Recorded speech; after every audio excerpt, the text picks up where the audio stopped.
कल करे सो आज करे सो अब, पल में प्रलय होएगी, बहरी करेगा कब। संत कबीर जी के इस दोहे से आज का क्लास स्टार्ट करते हैं, जार अर्थ होइसे डू टुमोरोज और today and today's work now. অহাকালিৰ কামটো আমি আজিয়েই কৰিব লাগে আৰু আজিৰ কামটো আমি এতিয়াই কৰিব লাগে। সো এই মোটিভেশনৰ দ্বাৰা আজি আমি জিএস ক্লাস 2 স্টাৰ্ট কৰিম। আজি আমি পলিটিৰ বাকি থকা কোৱেশ্চনছবোৰ চাম। প্ৰথম কোৱেশ্চনটো হৈছে the maximum number of members in Lok Sabha has been fixed. লোকসভাৰ মেক্সিমাম নাম্বাৰ কিমান হয় এমপিৰ সোধা হৈছে। The correct answer is 550।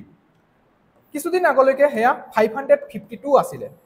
কিন্তু 104th কনস্টিটিউশনাল এমেন্ডমেন্ট এক্টৰ দ্বাৰা দুটা এংলো ইণ্ডিয়ান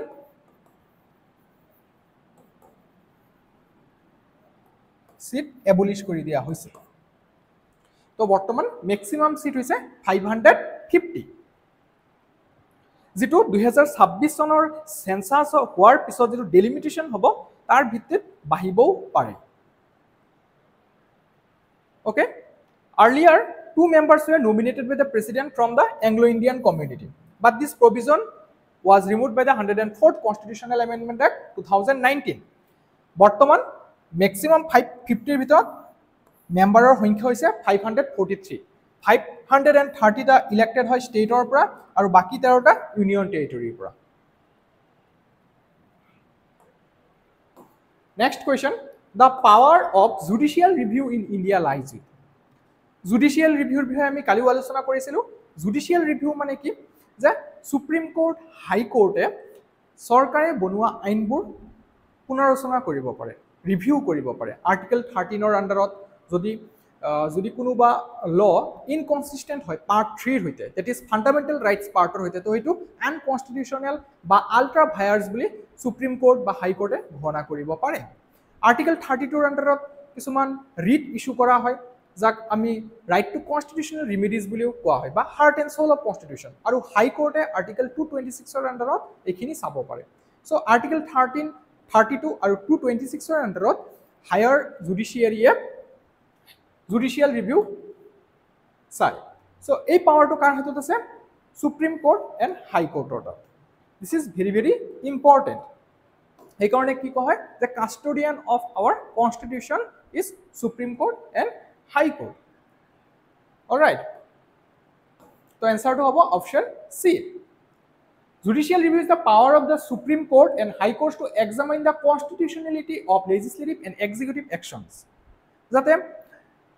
আমাৰ সংবিধানৰ নিয়ম মানি চলে লেজিসলেচাৰ এক্সিকিউটিভে, তাৰ এটা চেক এণ্ড বেলেঞ্চ ৰোল হিচাপে এই আৰ্টিকেল 13, আৰ্টিকেল 32 আৰু আৰ্টিকেল 226 চায়। আৰ্টিকেল 13 কি কয় যে any law date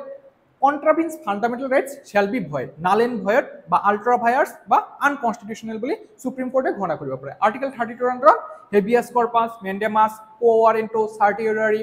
and prohibition, এই 5টা ৰিট ইস্যু কৰিব পাৰে। আৰ্টিকেল 226ৰ আণ্ডাৰত সিমিলাৰলি হাই কোৰ্টেও ৰিট ইস্যু কৰে। Alright, next question, the constitutional amendment that made the Panchayati Raj system a constitutional entity। আগতে যদি চাই আৰ্টিকেল 40 ভিলেজ পঞ্চায়তৰ কথা উল্লেখ আছিল, যেটো গান্ধীয়ান প্ৰিন্সিপল হয়। ডিপিএছপি পাৰ্টত আমি পঢ়িছিলোঁ যে আৰ্টিকেল 40 কয় যে ভিলেজ পঞ্চায়ত অৰ্গেনাইজেশ্যন হ'ব লাগে, কিন্তু সেইটো নন এনফৰ্চিয়েবল হয়। Part 4 of our constitution is not enforceable. কিন্তু পিছলৈ 1992 73rd কনষ্টিটিউচনেল এমেণ্ডমেণ্ট এক্টৰ দ্বাৰা পঞ্চায়তী ৰাজক কনষ্টিটিউচনেল ষ্টেটাছ দিয়া হৈছিলে। তো এনসাৰটো কি হ'ব? 73rd। তেতিয়া প্ৰধানমন্ত্ৰী কোন আছিলে? আপোনালোকে কমেণ্ট ছেকশ্যনত এনসাৰটো জনাব। আৰু 74th কনষ্টিটিউচনেল এমেণ্ডমেণ্ট এক্টৰ দ্বাৰা আৰ্বান লোকেল বডিজ বা মিউনিচিপালিটিছক সাংবিধানিক মৰ্যাদা প্ৰদান কৰা হৈছিলে। তাৰ কাৰণে পাৰ্ট 9 এড কৰা হৈছিলে। পাৰ্ট 9ত পঞ্চায়ত থাকে, পাৰ্ট 9A মিউনিচিপালিটি থাকে, পাৰ্ট 9Bত কোঅপাৰেটিভ সোসাইটিজ থাকে। কোঅপাৰেটিভ সোসাইটিজটো 97th কনষ্টিটিউচনেল এমেণ্ডমেণ্ট এক্ট 2011ৰ দ্বাৰা এড কৰা হৈছিলে। মই লিখি দিছো পাৰ্ট 9A municipalities নগৰপালিকা পাৰ্ট 9B cooperative societies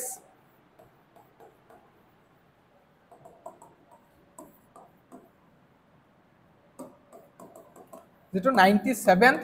Constitutional Amendment Act 2011 ৰ দ্বাৰা এড কৰা হৈছিল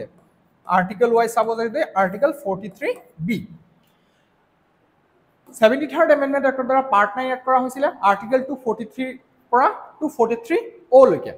it also introduced 11th schedule with 29 subjects under panchayats it mandated that there shall be a three-tier structure gram panchayat level panchayat homiti বা আঞ্চলিক পঞ্চায়ত আৰু এটা হৈছে জিলা পৰিষদ আৰু পঞ্চায়তৰ টাৰ্মটো কিমান হ'ব লাগে 5 বছৰ আৰু 1/3 ৰিজাৰ্ভেশন ফৰ ওমেন থাকিব পঞ্চায়তত right including SC ST and other castes then establishment of state finance commission and state election commission ইয়াৰ আন্ডাৰত বনোৱা হৈছিল 73rd Constitutional Amendment Act দ্বাৰা এইকাৰণে চাব যিবিলাক পঞ্চায়ত ইলেকশন হয় হেতু স্টেট ইলেকশন কমিশনে কন্ডাক্ট কৰে বাকি ইলেকশন কমিশন অফ ইন্ডিয়া কি ইলেকশন কন্ডাক্ট কৰে Lok Sabha election Rajya Sabha election presidential election vice presidential election state legislative assembly election right so this is the answer আমি পৰৱৰ্তী কোৱেশ্চনটো লৈ যাও the total number of fundamental duties is fundamental duties অৰ্থাৎ মৌলিক দায়িত্ব বা কৰ্তব্য আমাৰ সংবিধানৰ অৰিজিনালি পাৰ্ট নাছিলে পিছলৈ 42nd Constitutional Amendment Actৰ দ্বাৰা 10টা ফান্ডামেন্টাল ডিউটি এড কৰা হৈছিল শৰণ সিং কমিটিৰ ৰেকমেন্ডেশনত পিছলৈ 86th Constitutional Amendment Actৰ দ্বাৰা আৰু এটা ফান্ডামেন্টাল ডিউটি এড কৰা হৈছিল হেতু হৈছে right to education okay so বৰ্তমান আছে 11টা এক্সপ্লেনেশন পাৰ্টত মই উল্লেখ কৰি দিছো যে অৰিজিনালি আমাৰ ফান্ডামেন্টাল ডিউটি নাছিলে যেতিয়া আমাৰ কনস্টিটিউশন বলবৎ হৈছিল 26 জানুৱাৰী 1950 চনত তেতিয়া কিন্তু ফান্ডামেন্টাল ডিউটি পাৰ্টটো নাছিলে পাৰ্ট 4A আমি ফান্ডামেন্টাল ডিউটি পাও আৰ্টিকেল 2 হয় 51A এটো এড কৰা হৈছিল 42nd Constitutional Amendment Actৰ দ্বাৰা কোনটো কমিটিৰ ৰেকমেন্ডেশনত শৰণ সিং কমিটিৰ ৰেকমেন্ডেশনত পিছলৈ 11th ডিউটি এটা এড কৰা হৈছে এটো 86 Constitutional Amendment Actৰ দ্বাৰা যেটোৱে 21A আৰ্টিকেল এড কৰিছিল অৰ্থাৎ এতিয়া এই যেটো ৰাইট টু এডুকেশন এটো এটা ফান্ডামেন্টাল ৰাইট হয় আৰু ফান্ডামেন্টাল ডিউটিও হয় অৰ্থাৎ পাৰ্ট 3 আৰু পাৰ্ট 4A দুইটাতে আছে ওকে নেক্সট কোৱেশ্চনটো হৈছে which article is related to uniform civil code very important question প্ৰতি বছৰে ইয়াৰ ওপৰত কোৱেশ্চন আহে ইউনিফৰ্ম সিভিল কোডৰ ওপৰত এটো নিউজত আছে কাৰণ Uttarakhand has become the first country in independent India to adopt UCC. Okay, so কোনটো আৰ্টিকেলৰ আন্ডাৰত আহে এটো 44 ইয়াৰ পিছত গুজৰাট অসমেও আনিব বুলি কৈছে UCC মানেনো কি হয় UCC মানে সমান আইন হ'ব লাগে যেনে কোৱা ক্ৰিমিনাল পৰ্যায়ত একেটা আইনে হয় কিন্তু সিভিল পৰ্যায়ত যদি চাই আইনবোৰ বেলেগ বেলেগ হয় ধৰ্ম ৰীতি বৰ্ণ নিৰ্বিহে বেলেগ বেলেগ ৰুল ৰেগুলেশন আছে সো যদি UCC এপ্লিকেবল হয় ইমপ্লিমেন্ট হয় তেতিয়া হলে কি হ'ব সকলোৰে কাৰণে সমান আইন হ'ব মেৰিজৰ ক্ষেত্ৰত বিবাহৰ ক্ষেত্ৰত বিবাহ বিচ্ছেদৰ ক্ষেত্ৰত ইনহেৰিটেন্সৰ ক্ষেত্ৰত এডপশনৰ ক্ষেত্ৰত সাকসেশনৰ ক্ষেত্ৰত সো ইয়াক লৈ পেলাই বিবাদও হয় বহুতে এগেইনষ্টত কয় বহুতে সাপোৰ্টও কৰে সুপ্ৰিম কোৰ্টে বহুতো জাজমেন্ট দিছে যত কৈছে যে গভৰ্ণমেন্টে চেষ্টা কৰিব লাগে UCC আনাৰ কাৰণে যেহেতু আমাৰ আৰ্টিকেল 44 ত উল্লেখ কৰিছে যে the state shall strive to implement UCC 97 Constitutional Amendment deals with আমি সাগে অলপ আগতে এটা কোৱেশ্চন ডিসকাস কৰিছো এটো 97 Constitutional Amendment Actৰ দ্বাৰা কোঅপাৰেটিভ সোসাইটিক এটা সাংবিধানিক মৰ্যাদা দিয়া হৈছিল যাৰ কাৰণে আৰ্টিকেল 43B এড কৰা হৈছিল আৰু লগতে আৰ্টিকেল 19 তো হুমুৱাই দিয়া হৈছিল যে right to form cooperative societies অৰ্থাৎ ফান্ডামেন্টাল ৰাইট পাৰ্টটো হুমুৱা হৈছিল article 19 to right to form cooperative societies সমবায় সমিতি গঠন কৰাটো এটা মৌলিক অধিকাৰ অলৰাইট তো আনসাৰটো কি হ'ব অপচন বি কিমান চনত 97 কনস্টিটিউশনাল এমেন্ডমেন্ট আহিছিল 2011 আৰু এটা কথা বৰ্তমান ইউনিয়ন কোঅপাৰেশ্যন মিনিষ্টাৰ কোন হয় জানেনে তেখেতৰ নাম হৈছে mister Amit Shah our home minister so এই পোষ্টটো 2021 চনত ক্ৰিয়েট কৰা হৈছিল okay union cooperation minister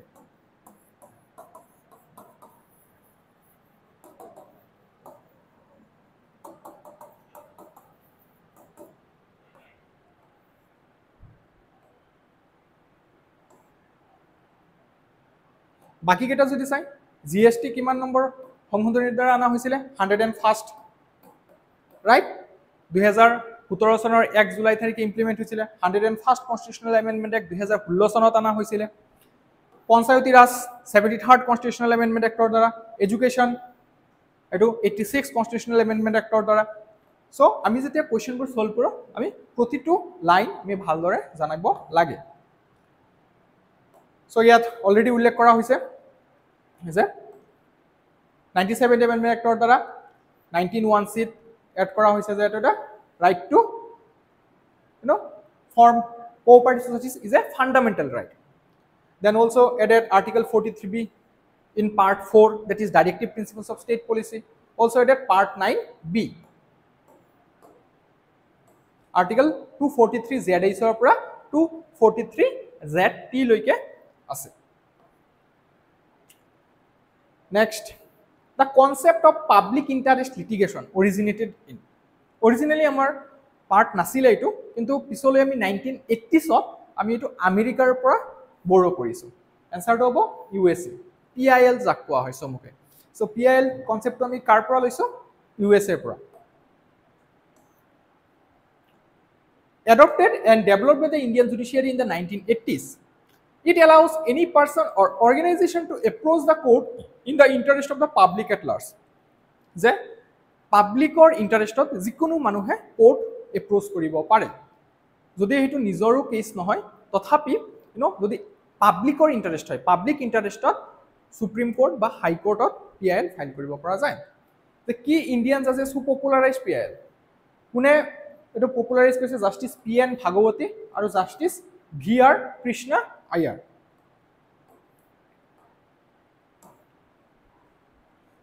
next question which amendment reduced the voting age from 21 to 18 acha right to vote hetu ki right hoy eta fundamental right hoy ne constitutional right hoy ne legal right hoy ne moral right hoy এই question to ahe এটা এটা constitutional right আমার fundamental right কেতিয়া হব যদি এটো part 3 থাকে article 12 ৰ পৰা article 35 ৰ ভিতৰত যদি এই পাৰ্টটো আপুনি কিবা ৰাইট পায় হেতু fundamental right হয় কিন্তু এই যেটো right to vote হেতু আমি কত পাও article 326 ত article 324 ৰ পৰা 329 লৈকে ইলেকশন কমিশন অফ ইন্ডিয়াৰ বিষয়ে উল্লেখ আছে হয়নে সো এই যেটো আমাৰ ৰাইট টু ভোট হয় আমি বৰ্তমান জানো যে 18 বছৰ বয়স হলে আমি ভোট তালিকাত আমাৰ নামটো অন্তৰ্ভুক্ত কৰিব পাৰো কিন্তু 1988 লৈকে হেয়া আছিল 21 বছৰ মিনিমাম এজ 21 বছৰ হ'ব লাগিছিল তেতিয়াহে ভোট তালিকাত নাম অন্তৰ্ভুক্ত কৰিব পৰা গৈছিল কিন্তু 61st কনস্টিটিউশনাল এমেন্ডমেন্ট এক্টৰ দ্বাৰা সেই বয়স সীমাটো কমাই দিয়া হৈছিল 21 ৰ পৰা 18 বছৰ কৰি দিয়া হৈছিল okay very very important question এক্টটো পাস কৰা হৈছিল 1988 ত আৰু হেয়া ইমপ্লিমেন্ট হৈছিল 1989 ত ওকে আৰ্টিকল 326 এ কিহৰ লগত ডিল কৰে যে deals with universal adult suffrage based on age citizenship and non disqualification then a joint sitting of parliament is summon by আমি জানো লোকসভা আৰু ৰাজ্যসভাৰ বেলেগ বেলেগ হাউস আছে কিন্তু কিছুমান কেছত দুইটা হাউস একেলগে বহিব পাৰে সেই প্ৰভিজনৰ কথা আৰ্টিকল 108 ত উল্লেখ আছে 108 মৃত্যুঞ্জয় গাড়ী নম্বৰটো মনত ৰাখিব পাৰে 108 আৰ্টিকলত উল্লেখ আছে যদি তেনেকুৱা পৰিস্থিতি উদ্ভৱ হয় তেতিয়া কোনে সভাপতিত্ব কৰিব এনেতো ইউজুৱেলি লোকসভাৰ স্পিকাৰ থাকে লোকসভাৰ স্পিকাৰজন বৰ্তমান ওম বিৰলা আৰু ৰাজ্যসভাৰ চেয়াৰম্যান থাকে চেয়াৰম্যানজনৰ আমাৰ বৰ্তমান কোন হয় জগদীপ ধনকৰ ভাইস প্ৰেসিডেন্ট জনে এক্স অফিচিও চেয়াৰম্যান হয় ৰাজ্যসভাৰ সো যেতিয়া দুইটা হাউস একেলগে তেতিয়া কোন হ'ব স্পিকাৰজন হ'ব নে চেয়াৰম্যানজন হ'ব নে প্ৰেসিডেন্ট হ'ব The correct answer is Speaker of Lokasabha. Okay? Joint sitting ketia ketia hobo pare. A joint sitting can be summoned if one house rejects a bill passed by the other, or house disagree on the amendments, or more than 6 months elapse without the other house acting on the bill. কথাটা চাব যে যদি এটা হাউসে বিল reject কৰে, ধৰক লোকসভাৰ পৰা বিল এটা পাছ হৈ পেলাই ৰাজ্যসভালৈ গ'ল, ৰাজ্যসভাই সেই বিলটোত ৰিজেক্ট কৰি দিলে। যদি এটা ইম্পৰ্টেণ্ট বিল হয় তেতিয়া প্ৰেচিডেণ্টে জইণ্ট চিটিং মাতিব পাৰে। দেন হাউচ ডিসএগ্ৰি অন দ্য এমেণ্ডমেণ্টছ, যেটো এমেণ্ডমেণ্টৰ কথা কৈছে এটা হাউসে আৰু এটা হাউসে মান্তি হোৱা নাই, সেই ক্ষেত্ৰতো জইণ্ট চিটিং হোৱাৰ প্ৰভিজন আছে। দেন মোৰ then 6 months elapse without the other house acting on the bill, যদি 6 মাহ পাৰ হৈ যায়, কোনোবা এটা হাউসে আৰু এটা হাউসলৈ পঠিয়ালে বিলটো, কিন্তু 6 মাহ এনেই পৰি আছে, কোনো কাম বন হোৱা নাই, তো সেই ক্ষেত্ৰতো জইণ্ট চিটিং হ'ব পাৰে। Next, the maximum number of judges in Supreme Court excluding CJI as of 2025 is, বৰ্তমান সুপ্ৰিম কোৰ্টৰ ষ্ট্ৰেংথ কিমান, শক্তি কিমান, কিমানজন জাজ আছে। 2019 চনত নাম্বাৰ অফ সুপ্ৰিম কোৰ্ট জাজেছ এক্টৰ দ্বাৰা সেইটো ইনক্ৰিজ কৰা হৈছিলে 34 লৈকে। এই 34ত এজন চিফ জাষ্টিছ আছে আৰু 33 আদাৰ জাজেছ আছে। ওকে, অৰিজিনালি যদি চাই সুপ্ৰিম কোৰ্ট যেতিয়া এষ্টাব্লিছ হৈছিলে 28 জানুৱাৰী 1950 চনত, 28 জানুৱাৰী 1950 চনত যেতিয়া সুপ্ৰিম কোৰ্ট এষ্টাব্লিছ হৈছিলে তেতিয়া সুপ্ৰিম কোৰ্টৰ ষ্ট্ৰেংথ আছিলে 8, এজন চিফ জাষ্টিছ আৰু 7জন আদাৰ জাজ, আৰু বিভিন্ন সময়ত এইটো এমেণ্ডমেণ্টৰ দ্বাৰা ইনক্ৰিজ কৰা হৈছে। পিছত 2019ত সেয়া 34 লৈকে পাইছে আৰু বৰ্তমান সেইটো পৰ্যায়তে আছে। 34 ইজ দ্য কাৰেক্ট এনসাৰ। এটা কথা মনত ৰাখিব, কুৱেশ্যনটোত কি কৈছে এক্সক্লুডিং CJI, তো এনসাৰটো কি হ'ব 33। যদি 34 ক্লিক কৰি আহে ভুল হ'ব, কিয়নো ইয়াত যদি ইনক্লুডিং ক'লে হয় তেম 34 দিব পাৰিলো হয়। ঠিকে আছে, সুপ্ৰিম কোৰ্ট নাম্বাৰ অফ জাজেছ এক্ট 1956ৰ যিটো এক্ট আছিল এইটো 2019ত চেঞ্জ কৰা হৈছিলে বা এমেণ্ড কৰা হৈছিলে আৰু তাৰ দ্বাৰা এইটো ইনক্ৰিজ কৰা হৈছে। বৰ্তমান আমাৰ চিফ জাষ্টিছজনৰ নাম কি কমেণ্ট ছেকশ্যনত জনাব। Article 1 to 3 deals with, article 1 to 3 কিহৰ লগত ডিল কৰে, এইটো কোনটো পাৰ্টত আছে, পাৰ্ট 5ত। পাৰ্ট 5 কোনটো আৰ্টিকেলৰ পৰা আৰম্ভ হয়, আৰ্টিকেল 52ৰ পৰা 151 লৈকে। তাত টোটেল 5টা চেপ্টাৰ আছে। 1 নম্বৰ চেপ্টাৰটো কি হয়, এক্সিকিউটিভ, ইউনিয়ন এক্সিকিউটিভৰ বিষয়ে আমি পঢ়োঁ। 2 নম্বৰ চেপ্টাৰত আমি কি পঢ়োঁ, লেজিসলেচাৰ। 3 নম্বৰ চেপ্টাৰত কি পঢ়োঁ, প্ৰেচিডেন্টছ অৰ্ডিনেন্স মেকিং পাৱাৰ। তাৰপিছত আমি কি পঢ়োঁ, সুপ্ৰিম কোৰ্ট, আৰু লাষ্টৰ chapter it is 5 number chapter, সেইটোত আমি পঢ়োঁ কেগ, কম্ট্ৰলাৰ এণ্ড অডিটৰ জেনেৰেল। চ' যিটো 3 number chapter that is president's ordinance making power, okay, presidential ordinance, সেইটো আৰ্টিকেল 1 to 3 ডিল কৰে। চ' এই অৰ্ডিনেন্স কি হয়, ল এটা বনোৱাৰ অধিকাৰ কাক দিয়া হৈছে, দায়িত্বটো হৈছে লেজিসলেচাৰৰ, লোকসভা ৰাজ্যসভা ইউনিয়ন লেভেলত, আৰু যদি ষ্টেট লেভেলত চাই তেতিয়া কোনে বনাব, সেয়া লেজিসলেচাৰে, বিধানসভা বিধান পৰিষদ যদি আছে। কিন্তু যদি হাউচ সেশনত নাই তেতিয়া ইমাৰ্জেঞ্চিত এটা ল বনাব লাগিব, ল নোহোৱাকৈ একো নচলে ভাৰতত। চ' সেই ক্ষেত্ৰত ল বনোৱাৰ অধিকাৰ প্ৰেচিডেণ্টক দিয়া হৈছে, আৰু সেই ৰাস্তাটোকে কোৱা হয় অৰ্ডিনেন্স ৰাস্তা। ঠিক আছে, আৰু এনেকুৱা ধৰণে পাছ কৰা লটো কিন্তু ভেলিড হয়, just like a bill passed by parliament after which under article 111 president signs the bill and becomes act. So এটা এক্টৰ দৰেই সেম ভ্যালিডিটি আছে অৰ্ডিনেন্সৰ। ওকে, সিমিলাৰলি যদি ৰাজ্যিক পৰ্যায়ত চাই সেইটো কি হ'ব 213, আগতে আমি চাইছিলোঁ 123, 2 আগতে কৰি দিয়ক 213, এইটো ৰাজ্যিক পৰ্যায়ত। ৰাজ্যিক পৰ্যায়ত গভৰ্ণৰেও কিন্তু অৰ্ডিনেন্স বনাব পাৰে যদি বিধানসভা বা বিধান পৰিষদ লেজিসলেচাৰ ডেট ইজ সেশনত নাথাকে। ওকে, আৰু যদি সেই অৰ্ডিনেন্সটো ল হিচাপে পৰিণত হ'ব বিচাৰে তেতিয়াহ'লে এইটো দুয়োটা হাউচে ৰিএছেম্বলিৰ পিছত দুয়োটা হাউচ বহাৰ 6 সপ্তাহ ভিতৰত এপ্ৰুভ কৰিব লাগিব দুয়োটা হাউচে। If not approve then it ceases to operate, যদি এইটো এপ্ৰুভেল নাহে দুয়োটা হাউচৰ পৰা তেতিয়া এইটো cease to operate, cannot be issued to amend the constitution. আৰু এটা কথা, অৰ্ডিনেন্সৰ দ্বাৰা কিন্তু এমেণ্ড কৰিব পৰা নাযায় কনষ্টিটিউশ্যন। এই কুৱেশ্যনটো এইবাৰ UPSC প্ৰিলিমছত সোধা হৈছিলে, next question, which of the following is not a feature of Indian federalism? যুক্তৰাষ্ট্ৰীয় প্ৰথাৰ অংশ নহয় আমাৰ যুক্তৰাষ্ট্ৰীয় প্ৰথাৰ। আমেৰিকাতো যুক্তৰাষ্ট্ৰীয় প্ৰথা চলে, আমাৰ ভাৰততো চলে, কিন্তু কিছু ডিফাৰেঞ্চেছ আছে। চ' কোনটো নহয়? Written constitution. আমাৰ ভাৰতৰ সংবিধানখন আটাইতকৈ লংগেষ্ট ৰিটেন কনষ্টিটিউশ্যন হয়, হয়নে? ইণ্ডিপেণ্ডেণ্ট জুডিচিয়াৰী হয়, আমাৰো ইণ্ডিপেণ্ডেণ্ট জুডিচিয়াৰী হয়। Equal representation of states in Rajya Sabha? No, this statement is wrong. ৰাজ্যসভাত মেক্সিমাম কিমানজন MP থাকিব পাৰে? 250। তাৰ ভিতৰত 233টা ষ্টেট আৰু ইউনিয়ন টেৰিটৰীৰ পৰা যাব আৰু 12টা প্ৰেচিডেণ্টে নমিনেট কৰে। কিন্তু এই 238টা যে ষ্টেট আৰু ইউনিয়ন টেৰিটৰীৰ পৰা যায়, ইয়াত কিন্তু এটা ৰাজ্য মানে আমাৰ ভাৰতৰ 28খন ৰাজ্য আৰু 8টা ইউনিয়ন টেৰিটৰীৰ পৰা সমানভাৱে MP নপঠায়। অ'কে, আমেৰিকাত যদি চাব যায়, আমেৰিকাত টোটেল 50টা ষ্টেট আছে আৰু 50টা ষ্টেটৰ প্ৰতিটো ষ্টেটৰ পৰা 2জনকে সেনেটলৈ পঠিয়ায়। আমেৰিকাৰ আপাৰ হাউচটোক সেনেট বুলি কোৱা হয় আৰু সিহঁতৰ সেনেটৰ মেম্বাৰসকলক সেনেটৰ বুলি কোৱা হয়। আমাৰ যেনেকৈ ৰাজ্যসভা আছে, ৰাজ্যসভাৰ আমি MP বুলি কওঁ, ঠিক তেনেকৈ আমেৰিকাৰ কি বুলি কোৱা হয়? সেনেটৰ। তো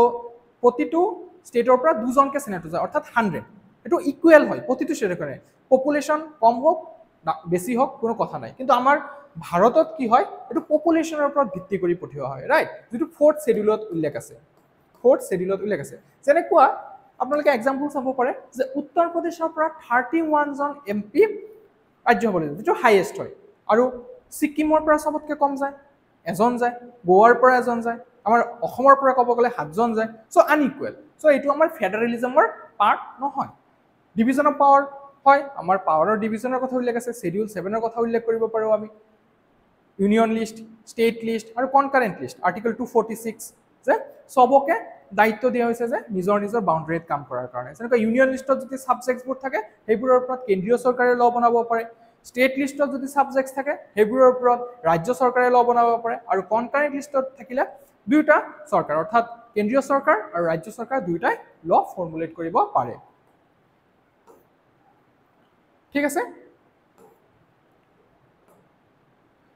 The ideal of welfare state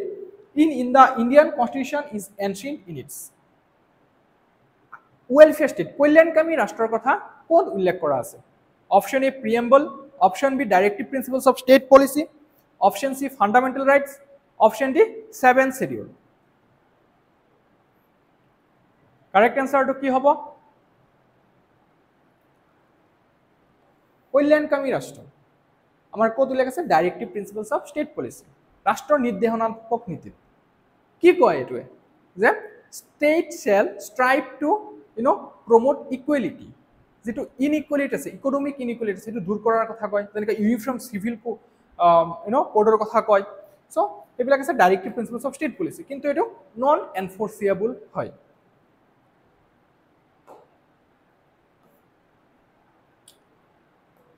The concept of a welfare state is embedded in Part 4 of the Constitution, titled Directive Principles of State Policy, Article 36 পৰা 51 লৈকে আছে।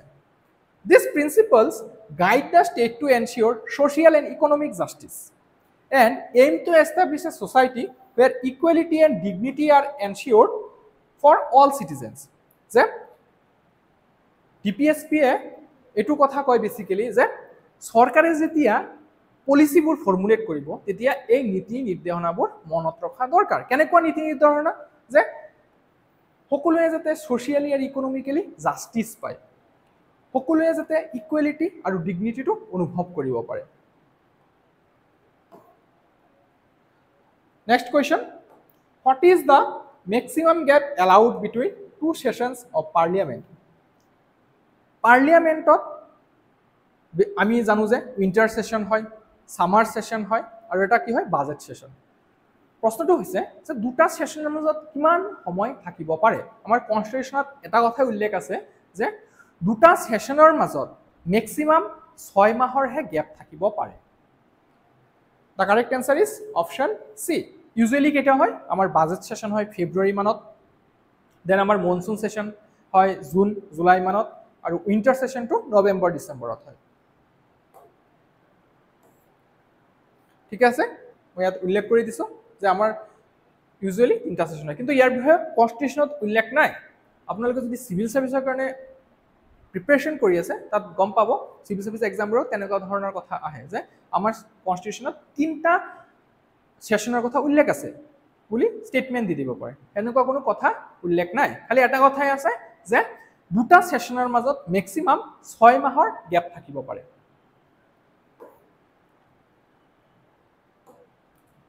Which schedule contains the languages recognized by the Constitution?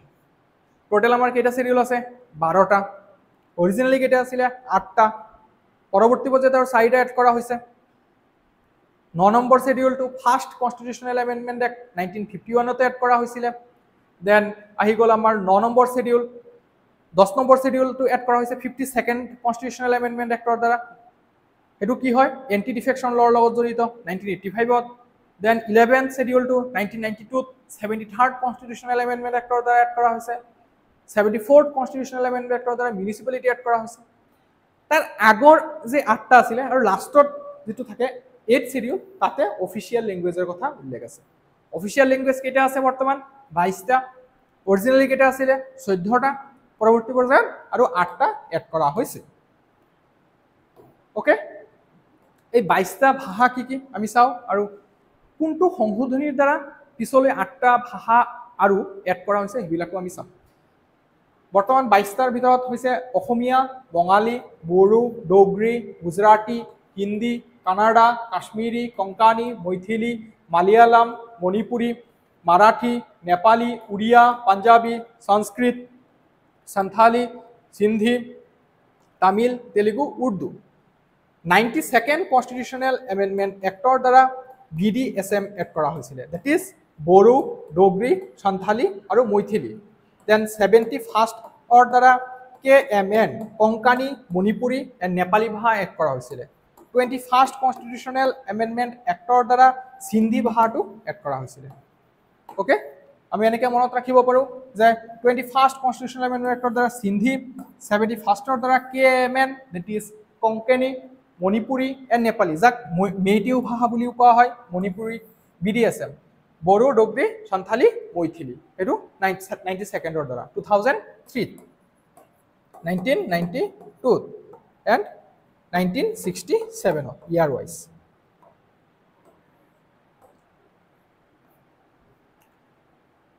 then who was the chairman of the drafting committee of the constitution আমাৰ কনস্টিটিউশনখন prepare কৰোতে 2 বছৰ 11 মাহ আৰু 18 দিন সময় লাগিছিল হয়নে এই ড্ৰাফটিং কমিটিৰ চেয়াৰম্যান জন কোন আছিল সুধিছিল is none other than B.R. Ambedkar maker of our constitution also known as father of our constitution okay এই যে ড্রাফটিং কমিটি আছিল তাত কোন কোন মেম্বার আছিল ইয়াৰ ওপৰত কোৱেশ্চন আহে The committee had 7 members chairman আছিল ডক্টৰ B.R. Ambedkar আৰু কোন কোন আছিল N. Gopalaswamy Iyengar Aladi Krishnaswamy Iyer K.A. Munshi Muhammad Sadullah অসমৰ আৰু নৰ্থ ইষ্টৰ পৰা একমাত্ৰ ব্যক্তিজন আছিল মোহাম্মদ সাদুল্লাহ B.L. Mittar তেখেতক পিছত ৰিপ্লেস কৰা হৈছিল আৰু D.M. খাইতান তো এই 7জন ড্ৰাফটিং কমিটিৰ মেম্বাৰ আছিল আৰু চেয়াৰম্যানজন আছিল Bhimrao Ambedkar B.R. Ambedkar who is known as the first law officer of India ভাৰতৰ প্ৰথমজন ল অফিচাৰ বুলি কাক কোৱা হয় চিফ জাস্টিস অফ ইণ্ডিয়া নে এটৰ্নি জেনেৰেলক নে ল মিনিষ্টাৰক নে সলিচিটৰ জেনেৰেলক পাৰ্ট 5 ইউনিয়ন এক্সিকিউটিভত আমি পঢ়িছিলো যে এক্সিকিউটিভ পাৰ্টটো কিহেৰে গঠিত হয় prime minister president vice president council of minister আৰু এটৰ্নি জেনেৰেলক কি বুলি কোৱা হয় first law officer of the country okay so the correct answer is attorney general article 76 ত আমি পাইছিলো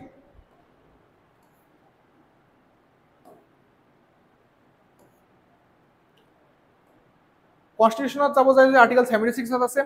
কোনে এপয়েন্ট কৰে প্ৰেসিডেন্টে কনস্টিটিউশনাল পোষ্টত বেছিভাগ এপয়েন্টমেন্ট প্ৰেচিডেণ্টে কৰে আৰু কেনেকুৱা ধৰণৰ ব্যক্তি এটৰ্নি জেনেৰেল হ'ব পাৰে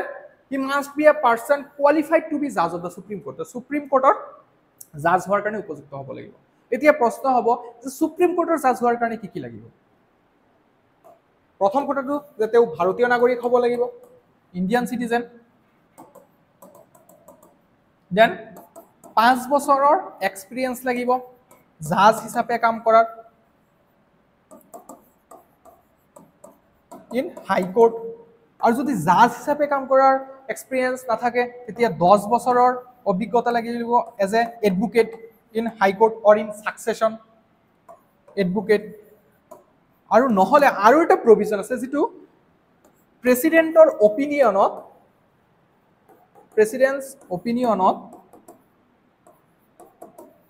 ডিস্টিংগুইশ জুৰিষ্ট হ'ব লাগিব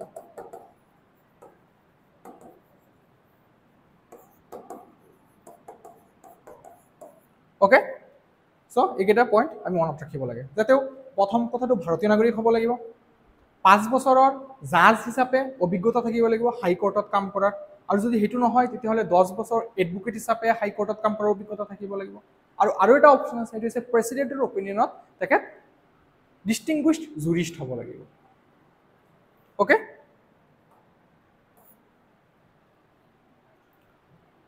next question Which article of the Constitution deals with the amendment procedure? Amendment. আমাৰ সংবিধানখন বহুতবাৰ এমেন্ড কৰা হৈছে 106 নম্বৰ যেটো সংশোধন লেটেষ্ট যেটো সংশোধনী হয় তাৰ দ্বাৰা ওমেন ৰিজাৰ্ভেশন প্ৰভাইড কৰা হৈছে right 106 constitutional amendment act first constitutional amendment act 1951 কৰা হৈছিল ৰাইট 106 2024 কৰা হৈছে এই 106 ৰ দ্বাৰা 1/3 seat in MP Haque MLA Haque Lok Sabha state legislative assembly union territory of Delhi national capital territory of Delhi so এবিলাকত তিনি ভাগৰ এক ভাগ সিট ওমেনৰ কাৰণে ৰিজাৰ্ভ কৰি দিয়া হৈছে সো মই ক'ব বিচাৰিছিলো যে এই সংশোধনীবোৰ যে হৈছে হেতুটো নিশ্চয় কিবা এটা প্ৰসেস আছে তাৰ বিষয়ে আমাৰ কনস্টিটিউশনত মেনশন আছে হয় নিশ্চয় আছে এটো কোনটো আৰ্টিকেলত আছে আৰ্টিকেল 368 এই আৰ্টিকেলটো আমি কৰপুৰা বড় কৰিছিল বেছিভাগটো আমি গভৰ্নমেন্ট অফ ইন্ডিয়া 1935 ৰ পৰা বড় কৰিছো অলমোস্ট 85% আমি গভৰ্নমেন্ট অফ ইন্ডিয়া এক্টৰ কপি পেস্ট বুলি ক'ব পাৰো কিন্তু এই যেটো কনস্টিটিউশনাল এমেন্ডমেন্ট প্ৰসিডিউৰ আছে এটো আমি সাউথ আফ্ৰিকান কনস্টিটিউশনৰ পৰা লৈছো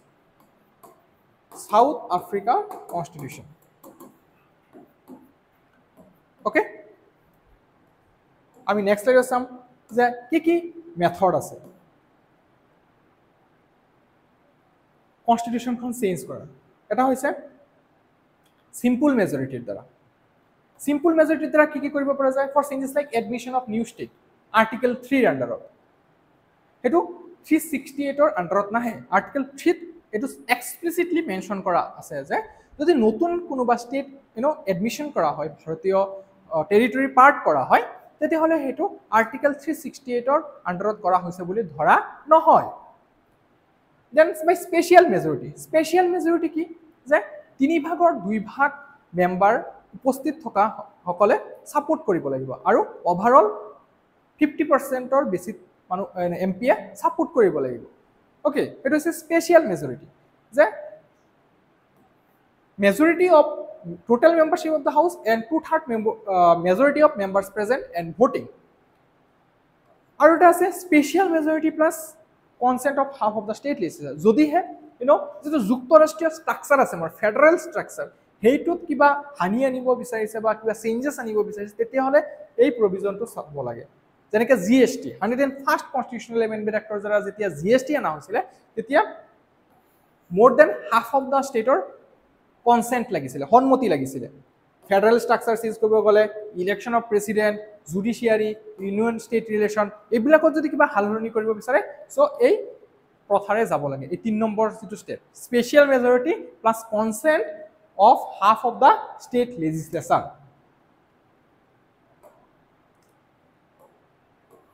next which one of the following is not a feature of Indian constitution তলৰ কোনটো আমাৰ ইণ্ডিয়ান কনষ্টিটিউশ্যনৰ এটা বৈশিষ্ট্য নহয় বুলি সুধিছে A. Federal system, B. Presidential system, C. Parliamentary system, and D. Written constitution. Federal system to হয় যুক্তৰাষ্ট্ৰীয় প্ৰথা হয় Our India is a union of states, right?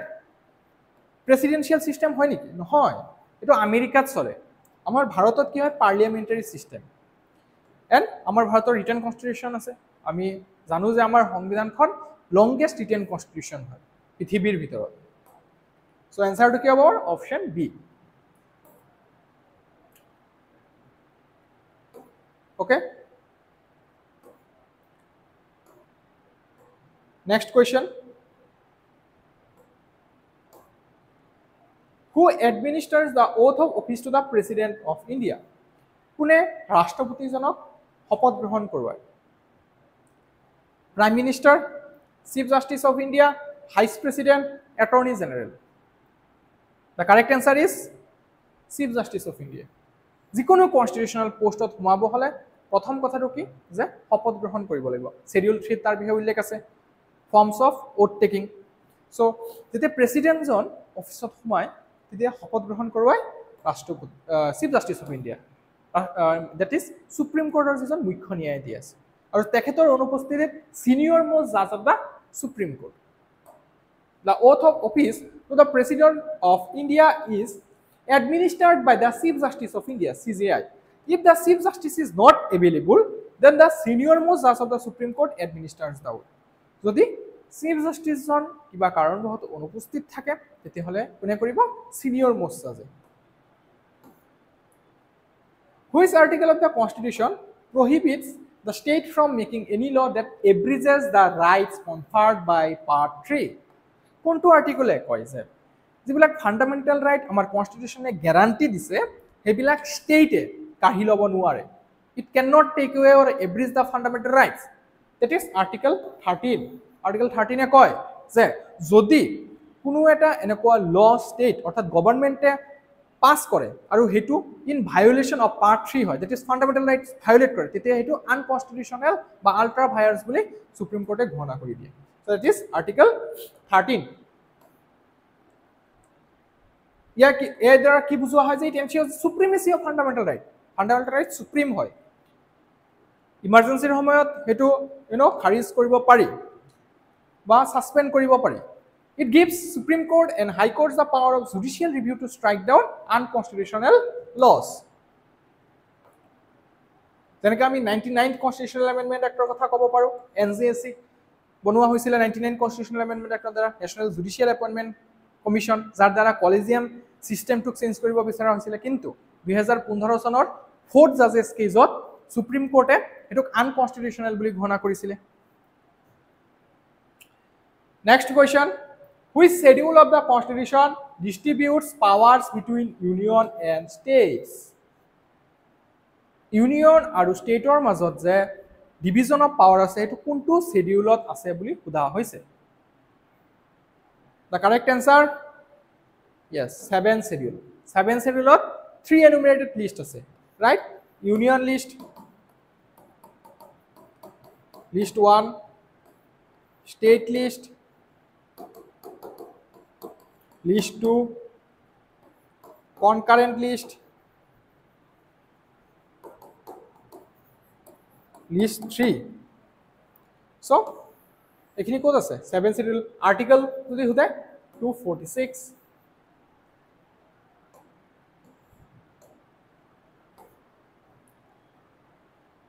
So union listত থকা সাবজেক্টবোৰৰ ওপৰত মই অলৰেডি আলোচনা কৰিছো যে কেন্দ্ৰীয় চৰকাৰে অকল ল বনাব পাৰে যেনেকা ডিফেন্স ফৰেইন এফেয়াৰ্স ৰেলৱেজ ষ্টেট লিষ্টত থকা সাবজেক্টৰ ওপৰত ষ্টেট গভৰ্ণমেণ্টে ল বনাব পাৰে পুলিচ পাব্লিক অৰ্ডাৰ হেলথ এটা কথা জানেনে দিল্লী পুলিচক কোনে কন্ট্ৰোল কৰে দিল্লী গভৰ্ণমেণ্টে নে ইউনিয়ন হোম মিনিষ্ট্ৰী যদি জানে কমেন্ট সেকশনত এনসাৰটো জনাব কনকাৰেন্ট list both parliament and state legislatures can make laws দুইটাই বনাব পাৰে আৰু যদি কিবা কনফ্লিক্ট এৰাইজ হয় তেতিয়া কোনে কোনটো সৰকাৰৰ কেন্দ্ৰীয় সৰকাৰ নে ৰাজ্য সৰকাৰৰ টু প্ৰিভেইল কৰিব প্ৰায়োৰিটিটো কাৰ বেছি সদায় মনত ৰাখিব ইউনিয়ন গভৰ্ণমেণ্টে পাস কৰা লটো প্ৰিভেইল কৰিব in case of conflict central law prevails for example education ৰাজ্য চৰকাৰ কেন্দ্ৰীয় চৰকাৰ দুটাই ল বনাব পাৰে মেৰেজ ডাইভৰ্চ ফৰেষ্ট ওকে এইবিলাক কনকাৰেন্ট লিষ্টত থকা সাবজেক্টস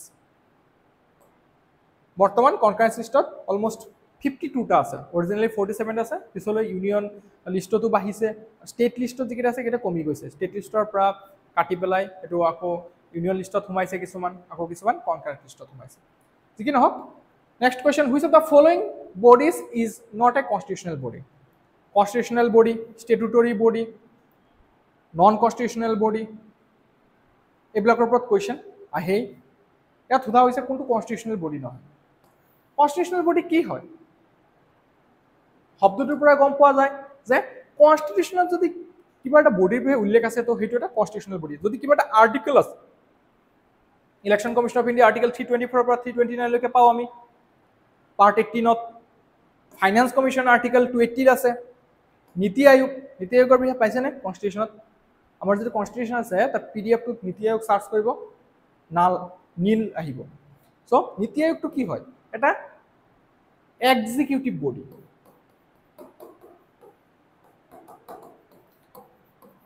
এক্সিকিউটিভ ৰিজলিউচনৰ দ্বাৰা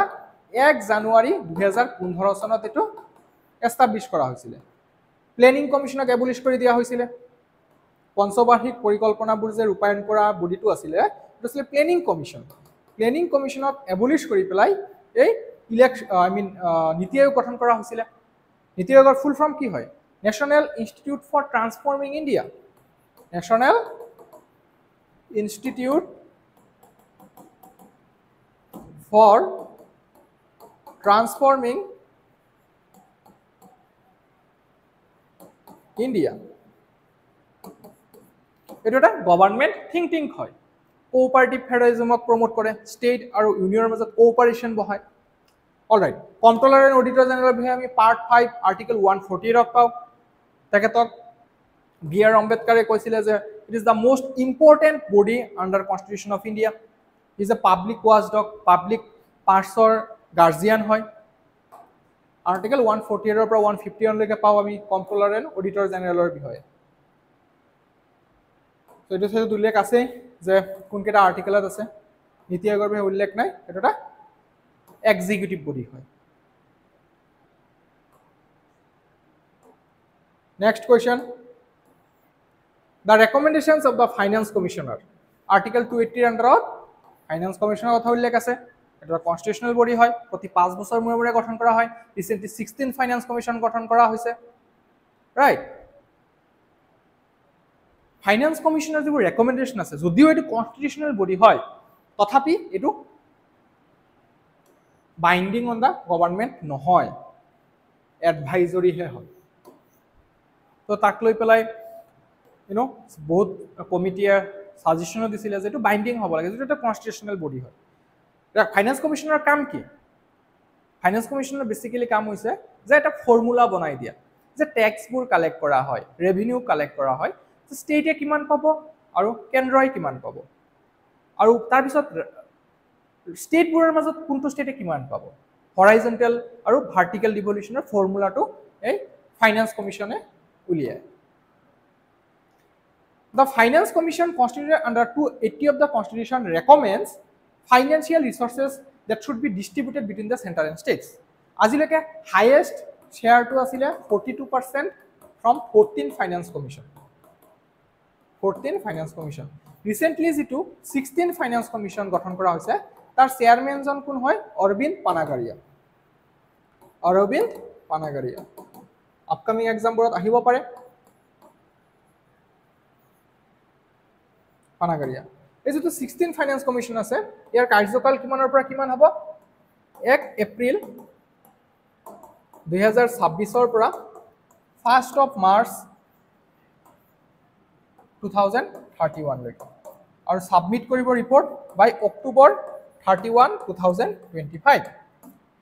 14 ফাইনান্স কমিশনে 42% যেটো হাইয়েস্ট হয় আজি ডেটলৈকে 15 ফাইনান্স কমিশনে 41% দিছিলে তাৰ কাৰণটো কৈছিলে যে 15 ফাইনান্স কমিশনৰ পৰা জম্মু কাশ্মীৰ এটা ষ্টেট হৈ থকা নাছিলে এটো ইউনিয়ন টেৰিটৰি হৈ গৈছিলে আৰ্টিকেল 370 আৰু 35 এ যেটো এবলিশ কৰি পেলাই বাইফুৰকেট কৰি দিয়া হৈছিলে জম্মু কাশ্মীৰক 2009 তাৰ ফলত ষ্টেটৰ মৰ্যাদা হেৰুৱাৰ কাৰণে 1% কমাই দিয়া হৈছিলে ষ্টেটৰ সংখ্যা কমি গৈছিল ওকে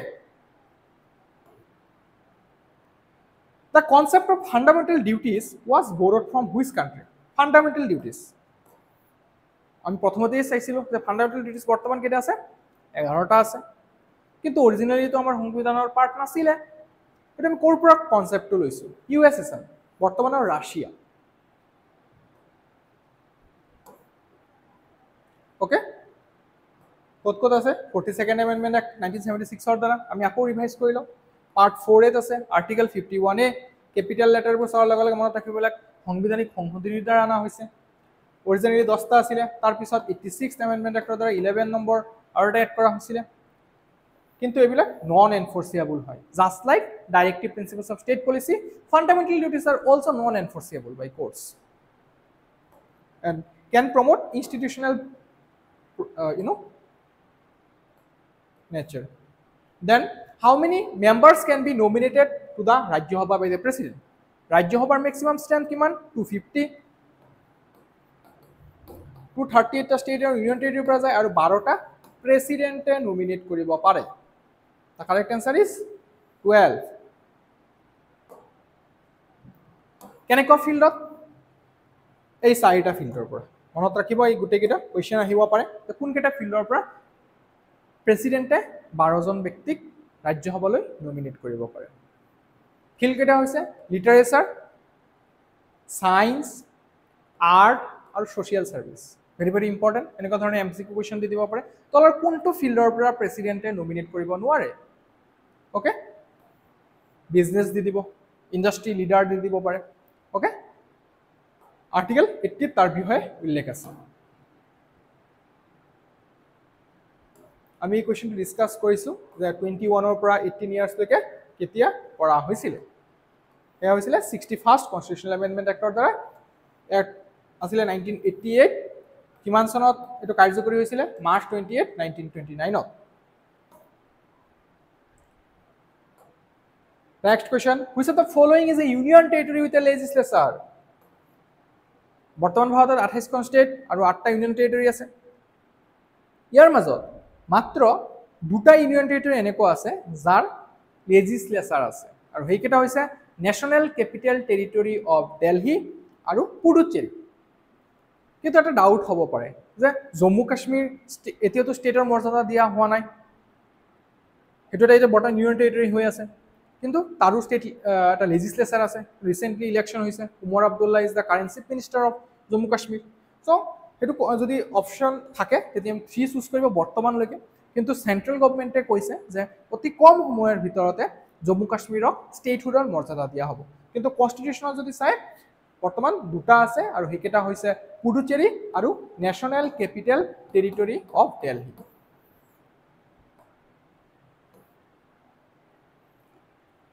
ঠিক আছে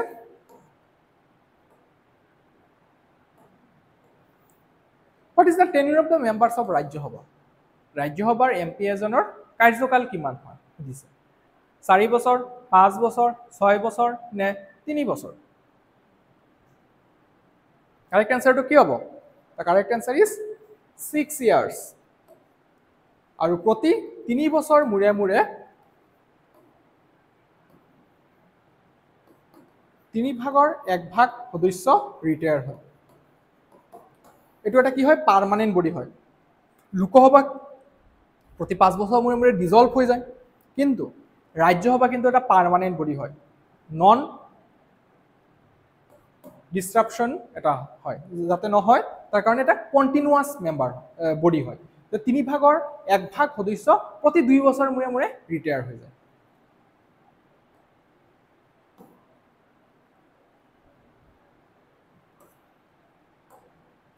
The constitutional head of the state is আমাৰ ইউনিয়ন লেভেলত যদি চাই কনস্টিটিউশনাল হেড জন কোন হয় president is the টিটুলাৰ head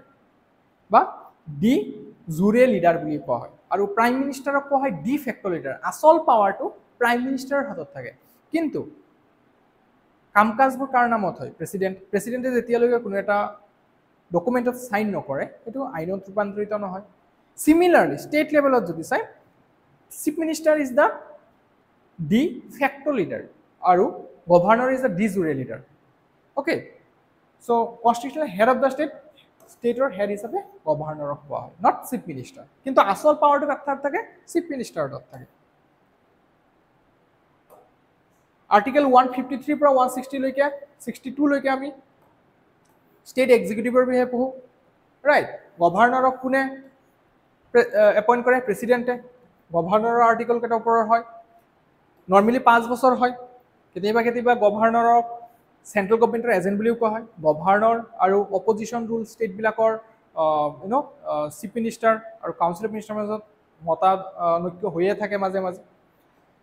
acts on the aid and advice of the state cabinet just like president the president union cabinet or মতে চলে similarly governor state cabinet or মতে চলিব লাগে কি পাৱাৰ আছে এক্সিকিউটিভ পাৱাৰ আছে লেজিসলেটিভ পাৱাৰ আছে judicial power আছে কিছুমান ডিসক্ৰিশনাৰী পাৱাৰো আছে ডিসক্ৰিশনাৰী পাৱাৰ যেনেকুৱা আৰ্টিকেল 200 ৰ আন্ডাৰত এটো লৈ পেলাই সুপ্ৰিম কোৰ্টত বৰ্তমান এটা জাজমেন্টও দিছে যে আৰ্টিকেল 200 ৰ আন্ডাৰত যেতিয়া ষ্টেট লেজিসলেচাৰে বিল এটা পাছ কৰি পঠিয়ায় তো কিমান সময়ৰ ভিতৰত বিলটোত এসেন দিব লাগে সো সুপ্ৰিম কোৰ্টে এটা সময় নিৰ্ধাৰণ কৰি দিছে যে 3 মাহৰ ভিতৰত এই বিলটো সাইন কৰিবই লাগিব the interstate council is established under which article interstate কাউন্সিলৰ কথা কোনটো আৰ্টিকেলত উল্লেখ আছে আৰ্টিকেল 263 চৰকাৰীয়া কমিছনৰ ৰেকমেণ্ডেশ্যনত ভিপি সিং গভৰ্ণমেণ্টে ইণ্টাৰষ্টেট কাউন্সিল 1990 ফৰ্ম কৰিছিলে ঠিক আছে আৰ্টিকেল 263 প্ৰেচিডেন্সিয়েল অৰ্ডাৰৰ দ্বাৰা ফৰ্ম কৰা হৈছে প্ৰথম কোনে গঠন কৰিছিলে ভিপি সিং চৰকাৰে চৰকাৰীয়া কমিছনৰ ৰেকমেণ্ডেশ্যনত ইণ্টাৰষ্টেট কাউন্সিলৰ চেয়াৰমেন কোন হয় প্ৰশ্নটো সোধে আমাৰ ভাৰতৰ প্ৰধানমন্ত্ৰীজনে ইণ্টাৰষ্টেট কাউন্সিলৰ চেয়াৰমেন হয় কোন মেম্বাৰ থাকে চিফ মিনিষ্টাৰ কেবিনেট মিনিষ্টাৰ আৰু union minister who administers oath to the governor of state ৰাজ্যখনৰ ৰাজ্যপালক কোনে শপত গ্ৰহণ কৰায় ৰাষ্ট্ৰপতিয়ে মুখ্য ন্যায়াধীশ ভাৰতৰ যে সুপ্ৰিম কোৰ্টৰ chief minister chief justice of the high কোৰ্টৰ মুখ্য ন্যায়াধীশ দ্য কাৰেক্ট আনসাৰ ইজ ষ্টেটৰ ক্ষেত্ৰত আমি চাই আছো দেই the correct answer will be chief justice of high court appoint কোনে কৰে যদি সোধে গভৰ্ণৰজনক যদি কোনে এপইণ্ট কৰে সোধে the correct answer will be president all right as per article 159 of the Indian constitution the governor of a state takes the oath of office before the chief justice of the high court of the states কোনে শপত গ্ৰহণ কৰায় মুখ্য ন্যায়াধীশে if the chief justice is unavailable যদি মুখ্য ন্যায়াধীশজন নাথাকে তেতিয়াহলে senior most judge of the high court administers the oath then the number of judges required to hear a case involving constitutional interpretation is the constitutional body board eta গঠন কৰিবলৈ minimum কিমানজন justice লাগিব জাজ লাগিব কনস্টিটিউশনত তাৰ বিষয়ে উল্লেখ আছে হে হৈছে মিনিমাম 5 জন দুইজনীয়া বেঞ্চ হ'ব পাৰে সিঙ্গেল বেঞ্চ হ'ব পাৰে কিন্তু কনস্টিটিউশনাল যদি কিবা কেস হিয়াৰ কৰি আছে তেতিয়া হলে মিনিমাম 5 জন জাজ লাগিব আজিলৈকে হাইয়েষ্ট যেটো নাম্বাৰ অফ জাজেছ এটা বোৰ্ডত বহিছে এটো হৈছে কেশৱানন্দ ভাৰতী কেছ 13 জন জাজ আছিল আৰু হেইটো এটা ইম্পৰ্টেন্ট ল্যান্ডমাৰ্ক জাজমেন্ট হয় যেটো বেসিক স্ট্ৰাকচাৰ ডক্ট্ৰাইনৰ বিষয়ে কৈছিলে বেসিক স্ট্ৰাকচাৰৰ বিষয়ে আমি লাষ্ট ক্লাছত আলোচনা কৰিছো আপোনালোকে ভিডিওটো চাই ল'ব মিনাৰ্ভা মিলছ কেছ 1980 5 জন জাজ আছিল এসআৰ বোম্বাই কেছ 9 জন জাজ আছিল এসআৰ বোম্বাই এটা ইম্পৰ্টেন্ট কেছ হয় ৰাইট যত কৈছিলে যে যেটো আৰ্টিকেল 356 অৰ মিস ইউজ হয় প্ৰেসিডেন্সিয়াল ৰুলৰ মিস ইউজ হেতু হ'ব না লাগে আৰু এটো জুডিশিয়াল ৰিভিউৰ আউটত আহে বুলি এসআৰ বোম্বাই কেছে কৈছিলে মিনাৰ্ভা মিলছ কেছত ফান্ডামেন্টাল ৰাইটস আৰু ডাইৰেক্টিভ প্ৰিন্সিপলছ অফ ষ্টেট পলিচিৰ মাজত কোনটোৰ প্ৰায়োৰিটি বেছি হেতু দিয়া হৈছিলে কি কোৱা হৈছিলে যে ফান্ডামেন্টাল ৰাইট ইজ এভব দা বিপিএসপি আৰু এই এসআৰ বোম্বাই কেছত কি কোৱা হৈছিলে যে মিস ইউজ অফ